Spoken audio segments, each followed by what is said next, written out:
Draymond, you guys have been talking so much about ramping up the defensive intensity. Why do you think it was so much better tonight than where it's been the last couple of games? Joe Boylan. I think it starts at the point of attack. On the ball in our pick and roll defense. If we can handle, I think over the years, we've been good at handling the pick and roll with two guys. The first couple of games we've been handling it with 3 or 4 guys and still not handling it. So I think we were just better at the point of attack, and most importantly, I think we competed at a higher level tonight. The first couple of games we didn't compete, and we saw what the results of that was. We have to compete at this level every night if we want to give ourselves a chance to win. First play of the game, you kind of burst on that fake dribble handoff to the rim. How designed was that? And did you feel like that was right away, kind of more, hey, we're here tonight? It's an option play. I can either pitch it back to Steph, I can fake it and go to the hole, I can fake it and go DHO with D'Angelo out the corner. I was going regardless, and it's just about trying to set a tempo. I don't think, the first 2 games I didn't set a good tempo. And we got a lot of young guys. You got to lead them away, and that can go either way. I think the first couple of games I led them the wrong way, and I got to be better. And tonight I was better. What did Spellman give you guys coming off the bench tonight? A lot of energy. He made a lot of hustle plays, came up with some big rebounds, some big finishes. A couple of those finishes when they was making a run and he was breaking the run with a couple tough finishes. But, he's in his second year in the league. That's the energy we expect him to bring off the bench every night. And, tonight was a good starting point for that. Ray mentioned to us that Warriors never lose when you have a triple-double. They never have. You think there's something to that, or is it just coincidental? I think when we're usually clicking on all cylinders when I get triple doubles. But I'm not going to try to get a triple double every game. If it happens, it happens. Tonight it just happened. But I just got to continue to play solid basketball, continue to be aggressive, and continue to try to lead these young guys. You said last night your team sucked. What do you think? What's your assessment of them right now? We're still not a very good team. We have a lot of room for improvement.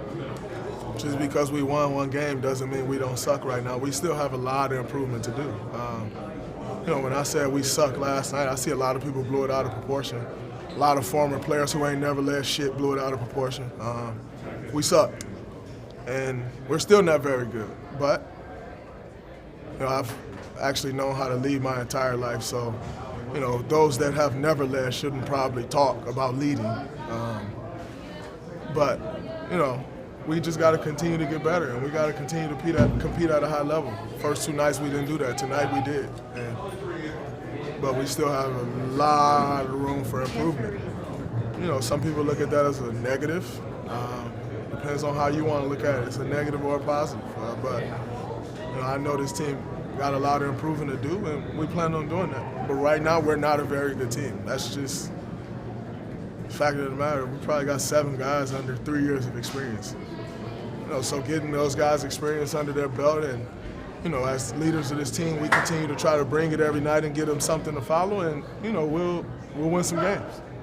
Did the pace of play tonight feel familiar to you guys, and have you been hungry for that familiarity of getting things going the way you know? Yeah, for sure, but it's a lot easier to play at that pace when you get stops. It's harder to play at that pace when you're taking the ball out the rim every time. Tonight we got stops. I think through the 3rd quarter they may have had 79 points or something. So, when you get stops, we can get it to that pace. And so once again, it all starts on the defensive end. And, if we can lock down on that side, it'll get us to the pace that we like to play. You had a triple. Go ahead. There's been some kind of opinions out there that maybe you guys, with your current personnel, should maybe change up the offense and do more, just repetitive high screens for Steph and D'Angelo. You guys have kind of more, kept who you are, just a more motion offense. What do you think about that balance? I think, with our personnel, there has to be some adjustments. And I think there were some adjustments made tonight. But in saying that, you don't just change who you are. We've been pretty fucking successful. Running the offense we've ran, you don't just completely change up who you are. You have to adjust to different personnel, and I think we did a better job of that tonight, but we're not going to change who we are. So the news before the game about Michigan State retiring your jersey, what does that mean to you, given I know how much you love the program? It means a lot to me. Michigan State was to attend Michigan State and play basketball, there was a childhood dream of mine. And, to not only live out that dream, but actually leave an imprint, to where my jersey will hang with guys that I grew up watching and admiring and saying, oh man, I want to play at that program because of Mateen Cleaves, the Flintstones, because of Jason Richardson.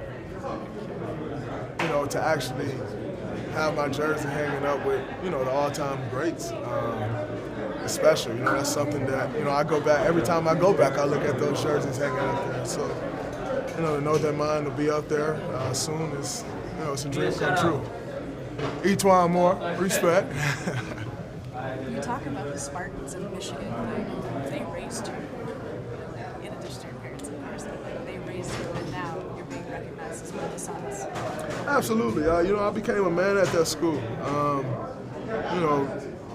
And learned so much, made so many great relationships. Obviously, my relationship with Coach Izzo is one of my closest relationships in my life. One of the people I'm closest to in my life. Like I said, just to be able to have my jersey retired there, I love that place, and just to leave an imprint like that is special. Did you talk to Coach Izzo today? I talk about the moment that's coming? No, we've been talking about it for, I've known this for like 6, maybe longer than 6 weeks now. But we were just planning it and trying to figure out the right date and then when to announce it. So I'm pretty good at keeping it secret. But, we've been planning it for quite a while. I talked to him a couple days ago and he was just telling me it will go out today. So it's pretty exciting. Thanks for watching ESPN on YouTube. For more sports, highlights, and analysis, be sure to download the ESPN app. And for live streaming sports and premium content, subscribe to ESPN Plus right now.